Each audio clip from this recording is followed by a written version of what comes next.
Kinito na injury update dun sa nangyari kay Benny Cheng na ating mapapakinggan mamaya. Ayun, kasama na ngayon, may report si Anthony Santay. Anthony? Okay, thank you very much, Nolly. Alam mo yung nangyari kanina kay Benny Cheng, he fell down very hard. He hit himself in the back of the head. Talagang masakit yun. Sabi ng mga doctor, not really a concussion, but he might be out for this particular ball game kasi nahihilo pa rin siya. In fact, yun ang sabi sa akin ng mga trainers. Let's go back to you, Nolly. Well, magandang balita yan para sa mga Benny Cheng fans na hindi naman concussion ang nangyari kay Benny Cheng. But of course, kailangan siya ng kanyang kupunan that he will no longer be able to play in this ball game. Nagkahabol po ng 15 puntos na kalamangan ang Gordon's Gin. Ayan po ang ating scoring by quarters. And again, Alaska doing it in the third. Yes, but in the first and second quarters, nakita natin ang pwersa ng depensa ng Alaska, limiting Gordon's Gin to less than 20 points in those two periods. Alam mo, may nababanggit ka kanina, Tinito, na ginawang adjustment ni Coach Tincon dun sa end of the third. Well, yes, natatandaan natin that back in the late going of the third period, naka-drop step si Marlo Aquino on the defense of Coach Lino. And tinanong mo nga, no, how do you get Marlo Aquino in better scoring position? I think one reason why he has not been able to score so well in this game is because they're pushing him away from his comfort zone. But in that occasion, naka-score si Marlo Aquino on that drop step. Nakita ni Coach Tincon na dapat siguro someone like Kevin Ramas, who has a wider body than Coach Lino, can move Marlo Aquino away from his comfort zone. Kaya nakita natin yung substitution ni Coach Tincon. Napakagandang adjustment yun. It only goes to show you that Coach Tincon very clearly on top of the situation. Hindi lamang napakagandang adjustment, napakabilis na adjustment na ginawa niya. Well, adjustment din ni Marlo Aquino. Sabi niya, baka hindi ako maka-score sa loob. Kalabas naman. Kalabas na ang tira niya over Kevin Ramas. 15 puntos na po si Marlo Aquino. At ang abante ng Alaska, 13 puntos. We have just began the fourth quarter. Ang cricket steal ni Val David. Ahabulin ni Merwin Castelo. Isin ang kamay. Tapal ni Merwin Castelo. Nolly Locsin getting the loose ball. Subalit may foul lang itinawag si referee Garferio laban kay Merwin Castelo. Partner, what made that play happen was the good defense that Gordon played on Castelo. That allowed the faulty pass coming from Castelo and the steal by Val David. Tandaan natin si Val David, halos itong ika-4 na yugto. Lagi ang kanyang pagmamay-ari. Kinito, he always explodes at the fourth quarter. During the fourth quarter, he has not been able to do a lot of scoring here. Only 4 points so far. Lahat nagmula sa free throw. Yes, at wala pang triple V ito si Val David. The last two games, 3 out of 5 yata ang triple V niya, no? Yeah. The last two games of Gordon Gin. He makes 1 out of 2. At ang abante po ng Alaska, even dozen points. 79-67. Another steal nearly completed by Marlo Aquino. Ngayon si Bong Hawkins papasok po. Papaltan si Jojo Lastimosa. The bigger man for a shooter. Lastimosa scoring 27 noong tumbong ball game, 16 in the third quarter. A good sub there by Coach Tincon. Medyo packed out na ito si Jojo Lastimosa. Scoring 27 points. Didn't want to preserve him for the later portion of the game. Amarientos, yes. Kabisado na ni Johnny yung galano. Yun yung fall away niya. Season, isa pang napakatahimik dito sa larong ito. Valdavid tumira ng press. Yun ang sinahanap mo, Kinito o Mintis? Ay, aalay ko sa'yo. Only red shirt that time for the defensive rebound. Merwin Castelo na-fakean si Vincenzo pero probably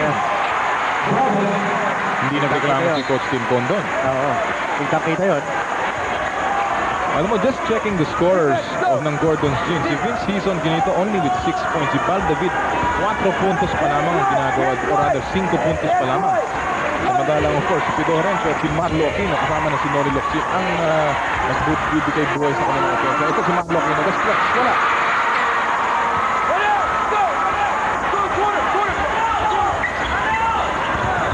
Nearing the 9.5 years. Almost close range. Kala there was still a body between him and the basket. Yun yung ginagawa ng Alaska. They're making sure that there is a body that separates Aquino from the hoop. Isolation play na naman. This time hindi gumawa ng football. Hizon sa ilalim! Vince Hizon getting his 8th point of the ball game, and that should inject some life into this offense ng Gordon. Still a big 12-point lead. but Gordon needs to tighten his defense. Ako naman. Uy, pero may sinitira ni Abarrientos. Medyo biniibi niya yung tira. Lucky break for Gordon. Valdavid, binigyan ng screen ni Marlo Aquino. Sumusot, nabitawan ng bola pero may foul na tinawag. It will be against Johnny Abarrientos. Ito yung huling play na nangyari kinito. And look at Vince Season flying high in the air. Sa ilalim ni reverse off the glass. Nagulat na lang si Bong Hawkins as Vince Season breezed by him for that reverse. Kaya kinagigiliwan niya si Vince Season. Hindi lamang ika nga magandang lalaki na maraming fans. Magaling pang gumalaw, ano? Buong loob ni Vince Season sa loob ng court. Samantala si Valdavid nakuha yung kanyang unang free throw. Lead is down to 11. Alaska has not relinquished this lead since they last fell behind 11-8 in the first quarter. All the points of Valdavid coming from the free throw line. 10-point ball game. Abante pa rin po ang Alaska. And now the crowd coming into play. 10 seconds of shot clock ng Alaska. Muntik na magawad pero may foul na tinawag si referee by Ledesma. On Valdavid. At yan ay pang-apat na ni Valdavid. Unang team foul ng Gordon's Gin.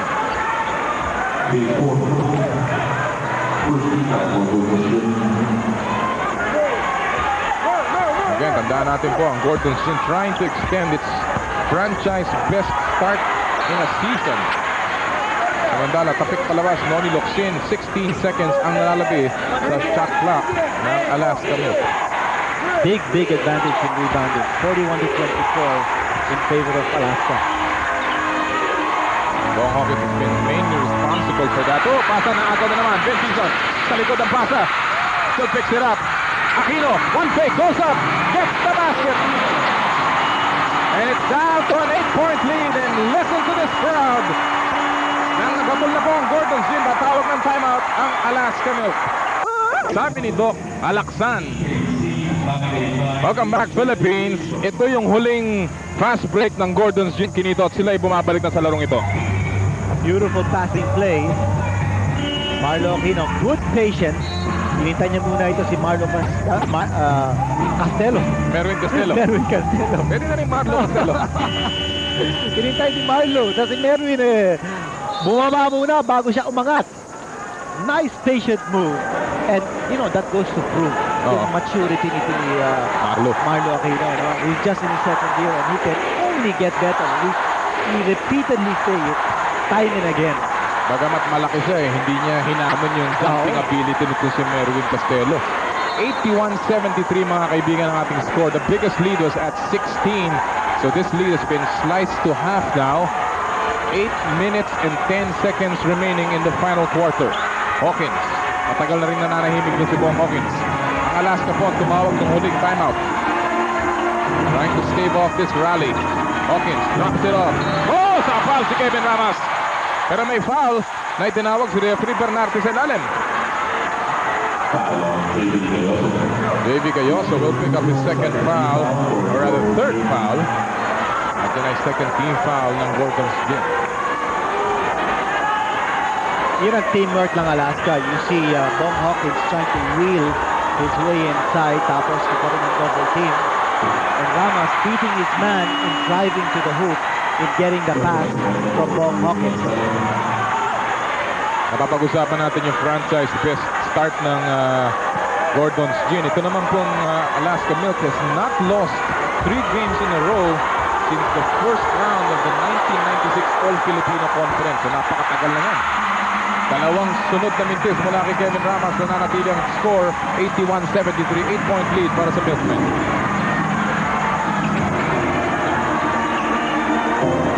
Aquino, nasa likod niya si Abarrientos. Pinamon si Ramos, pasok na naman. Well, ginagamit ni Marlo Aquino ang kanyang mobility against Kevin Ramos. Just a 6-point lead ganito. Utaka ng labanan. He realizes that he can't muscle in on Kevin Ramos. So Marlo Aquino using a little bit of his dribbling ability to move around the slower Kevin Ramos. Tinawagan ng pang-limang foul si Val David, and that's going to be a problem para kay San Jaworski. Si Val David ang nag-orchestrate ngayon ng kanilang ofensa. Just a 6-point lead here. Lastimosa, inaatrasan si Gayoso. Umangat, wala. Rebound, tatapik. Napunta kay Kevin Ramas. Umangat na naman, masyado malakas. Hawkins over the back ni Davey Gayoso, and Bong Hawkins showing his power. And the lead is back to 8. A lot of attempts by Alaska. Yan ang tinatawag natin, tenacity ng Alaska. Oo. Never giving up. Well, alam natin itong Golden Team, never say tied team din ito. Exacto. Alam mo, paminsan-minsan, dun mo hinahanap yung presence ni EJ Filo. Traveling si Vince Wilson. Pagdating ko sa ganong klaseng rebounding, Pinito. Meron sila dalawang malaki. Well, si Locsin ay heavily concentrated now in playing defense on Hawkins. At si JB Gayoso is in the ballgame to try to play tough defense on Giorgio Lastimosa. Yes. Samantala si Tito Horenzo bumalik na po para si Val David, who has picked up his 5th foul. And there's a foul away from the ball. Tinawag ni referee Camperio. Noli Locsin ang tatawagan ng foul. Pang-apat na rin yan ni Noli Locsin. Pang-apat na team foul naman ng Gordon Chin. And still a lot of time left dito sa fourth period. 6:53. Hawkins, nasa poste, pumasok sa gitna. Libre si Lago, jump shot. That will not go. Rebound ni Hizon. Eagle stop. Hindi labas kay Arenzo. Gayoso, nasa 3. Shot, titira ng 3. Patay! Second triple B ni Davey Gayoso. At ang abante ng Alaska, 5 puntos na lamang. 83-78, 6:20 remaining, final quarter. But got tremendous confidence on the part of JB Gayoso taking that shot under pressure. Pinitin ni Lago. Dahil nandun si Marlo Aquino. Tumatakbo ngayon ng mga nakaputi. Hizon. Sabi niya, pinasok niya kay Marlo Aquino at may foul. Tulak laban kay Bong Hawkins. That's the 13th foul for Alaska. Very aggressive ngayon ang opensang ng Gordon sa CC. San Juan ngayon. Jinggoy. Oo. Siyempre, Gordon's gin fans yan. Narito ngayon si Marlo Aquino. Inilabas kay JB Gayoso. Tres na naman. Maiksi distance. 5-point ball game. Si Bong Hawkins, by the way, picked up his 4th foul. Less than halfway in this final quarter. Lastimosa, libre. Yes! Dr. Lastimosa with 29 points. Just a slight opening. Nakalimutan ni JB Gayoso to shadow Giorgio Lastimosa that opportunity. Balik sa 7 ang abante ng Alaska Milk. Lastimosa having a tremendous ball game here. Aquino, fall away jumper, lumabas, tapik ni Locsin, wala pa rin. Siya pa rin may hawak, umangat. And he will pick up another foul. Grabe yung explosion going to the basket ni Noli Locsin, partner. Yes, nakakuha pa siya ng foul on the way up. Power play ni Noli Locsin, panuorin natin. Nasa likod si Noli Locsin. And look at the position. Yes, he moved in. And the tank over the hawk. Possible 3-point play, and the Gordon's Gin fans whooping it up here. Well, dire situation for Hawkins with 5 personal fouls. Just a foul away from disqualification. Subalit nananatili si Bong Hawkins sa loob ng laro. Just a 4-point lead separating both teams now. Lastimosa, pumipwesto, 9 seconds sa kanilang shot clock. He has the hot hand. He takes the follow. Oh, yes! Lastimosa, 31 points in the ball game. How can you stop Giorgio Lastimosa from making that shot? Turn around. And JB Gayoso's defense in his face. Reason, blocking foul ang itawag laban kay Kevin Ramas. That will be team foul number 5 sa Alaska. At si Kevin Ramas tatanggap ng kanyang second personal foul. Pero ngayon nakikita na natin yung true metal nitong dalawang koponante nito. Well, under pressure. Boys, under pressure to. Gayoso has played a big game thus far para sa Gordon's Gin Boars. He takes another one. This time time is out. Rebound, Marlo Aquino. Goes the other way. Marlo Aquino with a slam dunk. Nagkamali si Johnny Abarrientos trying to double team. Marlo Aquino's right side went to the left, again using mobility against Kevin Ramos. Well, binanggit natin sa adjustment. Rino, Ramos from Rino, almost to steal. 4 seconds. 4 seconds lang. Wester shot. The flying A, delivering the goods. Kung kaya mo, kaya ko rin. Ayan ang sinasabi ng Alaska sa kasalukuyan. And they maintain that 6-point lead. The barrier has been 4 points. 3:37 remaining. Almost out of Alaska. Tinira ni Abarrientos. yes. Samantala may illegal D na itinawag. Illegal defense. Kevin Ramos ang tinawagan ng illegal defense. Panoorin natin muna yung galaw ni Marlo Aquino Quinito. Take us through this play. Okay, Abarrientos trying to steal from the right side, turning to the left, using mobility to move away from Kevin Ramos. Tinaktak! This skyscraper. Sabi niya, matagal ko nang gustong gawin yun. At ngayon, nagawa ko na rin sa wakas. Samantala si Ben Season gives them 1 more point. Minutes down to 5. Adjustment in defense now. Winyo coming in for Kevin Ramos. At nakita ni Coach Tinko, medyo hinihingal natin si Kevin Ramos, not able to keep up with Marlo Aquino in defense. Pero grabe ang sagutan dito. Ito yung nag-aaway ng kasama. Oh, nakagawa ito sa weak pass. Abarrientos puso. Full speed. It's the foul. Shooting foul. Laban kay JV Galloso. That will give Gordon's Gin 5 team fouls. At pang-apat na yan ni JV Galloso. Partner, a perfect way to play double team. The trap and obstructing the vision of the man with the ball and giving him very few options on where to pass. And Alaska realizing kung saan pupunta yung bola after the man was trapped in a double team by Gordon Kidd. And a napakagandang defensive movement and rotation on the part of Alaska. Alam nila kung saan pupunta yung bola off the double team. In-anticipate nila, nakuha ni Johnny Abarrientos the ball from the steal. Ayan, nakita natin ang dalawang mukha ng dalawang coaches. Coach Sonny Jaworski, nanganib ang kanyang perfect record. Coach Tim Cohn, nagtatangkang bumalik sa winning column. Ito po ang abante ng Alaska Milk. They have withstood every attempt na makabalik ng Gordon Gin. Mintis na naman sa labas si JV Galloso. That's about his third straight miss from the triple V area, Quinito. Yes, too many chances being taken, although it was an open shot. Under 3 minutes remaining. Hawkins. Nasa harapan niya si Noli Locsin. Turn around. That's short. Rebound Lago. Binalik kay Hawkins. Good pass mula kay Dwight Lago. At ang Gordon Gin muling nanganganib. They're down by 9. Natatawag ng timeout. Still fit. Club Roman, jeans and shirts. Club Roman.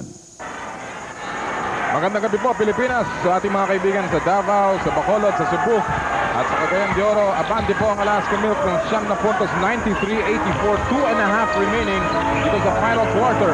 Locsin gets inside and gets the basket. He is down slightly to 7 here, Quinito, pero dahan-dahan nang bumababa ang ating orasan. A nice pass coming from Marlo Aquino on the inside, looking for the open man. And there was a triple team on him. At that time, he didn't have to pass too far out because there was a man coming towards him to get the pass. Yun ang importante dun sa double team. You go to the man who is beleaguered para matulungan mo yung teammate mo. Lastimosa. Come on, take by. He will get the foul. Talagang isinabit si JV Galloso dun sa tirang yun. Lastimosa having a monster ball game. Yes. 31 points para kay Jolas. And he has not scored this many points In over 2 years. over 2 years. Yeah. Balita natin. Well, Alaska also has not lost 3 in a row since back in the first conference last season in Yes. April when they lost 4 straight. Since that time, hindi na more than 2 straight losses itong Alaska. Hindi sila nakatigin 3 straight losses. Samantala ang Gordons din naman has not won 4 straight times since August 4 last year, a period spanning the eliminations and the semis of the Commissioner's Cup. Last 2 minutes is brought to you by new premium dry London gin, just right for you. Abante po ang Alaska Milk. Max Aquino sumabit. Si Poch Suino does not get the basket, but he will go to the line. Siyam na puntos ang abante ng Alaska Milk. Ipinasok na si Baldavid Quinito, but obviously yung kakulangan ng outside shot ni Baldavid, even Vince Season for that matter, ay nakakasakit sa Gordon Smith. Very tentative. Tsaka, sa tingin ko, alam ni Coach Timko that Gordons is a very, well, potentially a very explosive team from the perimeter, especially from 3-point range. And if you notice, sina-challenge nila yung 3-point shooting ng Gordons. So, hindi nila pinapabayaan.